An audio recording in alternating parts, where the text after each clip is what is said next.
Miks me oleme võtnud nüüd südameasjaks selle linnalahingu harjutamise, on see, et kui me vaatame ajaloost või ka praegu käimasolevaid konflikte, siis need käivad ikka suuremal või vähemal määral ümber mingite asulate.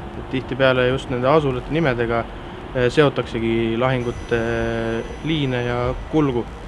Nii ka meie siis, eriti me siin Pärnumaal oleme aru saanud, et siin tagaalal tõenäoliselt meil tuleb rinda pista sellise infiltreerunud vastasega ja peame seda tegema tahes-tahtmata ka hoonestatud alal.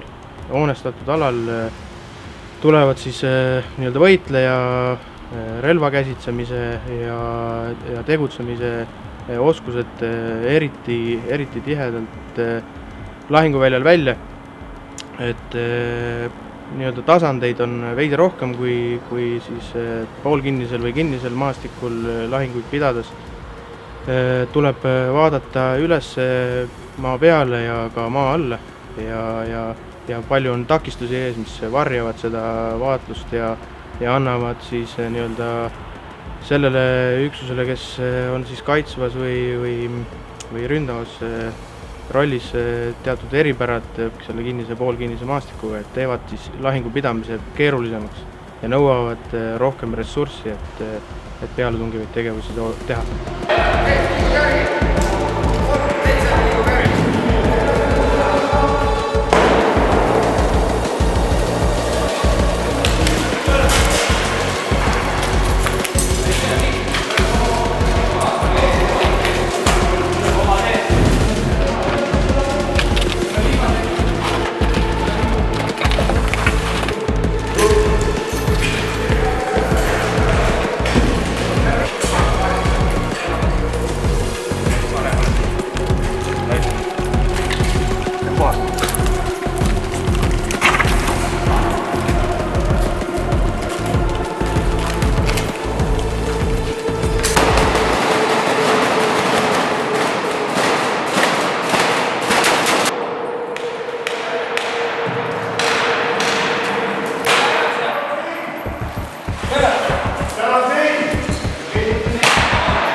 Oleme harjutanud seda koos liitlastega, meil on kokkupuude soomlastega, kellega me olime siis Tapa lähedal Rabasaares linnavõitluslinnakus ja harjutasime seda, ammutasime neilt teadmisi ja jagasime enda vaatevinkleid ja siis nüüd hiljuti ka siis koos Prantsuse armee võitlejatega harjutasime instruktoritega ja harjutasime ka võitlejatega seda hoonestatud alal võitlust.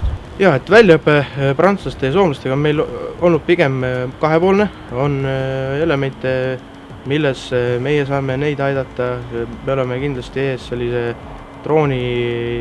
drooni valdkonnas ja kuidas neid ka linnalahingus kasutada efektiivselt.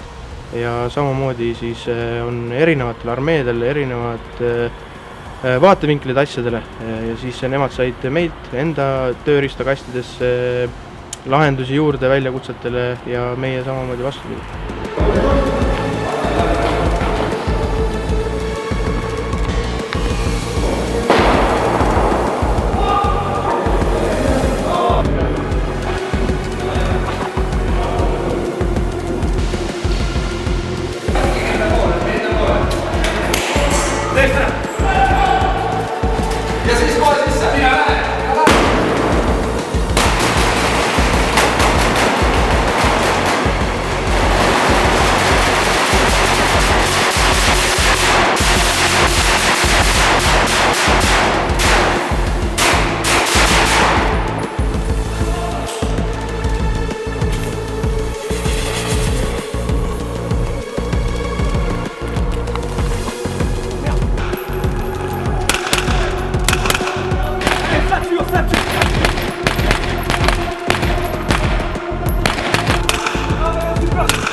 Pärnumaa malevas läheb ja üldiselt ka ringkonnas läheb see nii-öelda linnalahingu harjutamine edasi, et väga põnev ongi see, et näiteks soomlastega koostöö on tulnud vabatahtlike enda initsiatiivist, kus nemad tulid siis sellel aastal suvel esmakordselt siia meiega koos treenima ja nüüd on nemad kutsunud ka meid Soome suvel linnalahingut koos droonidega harjutama.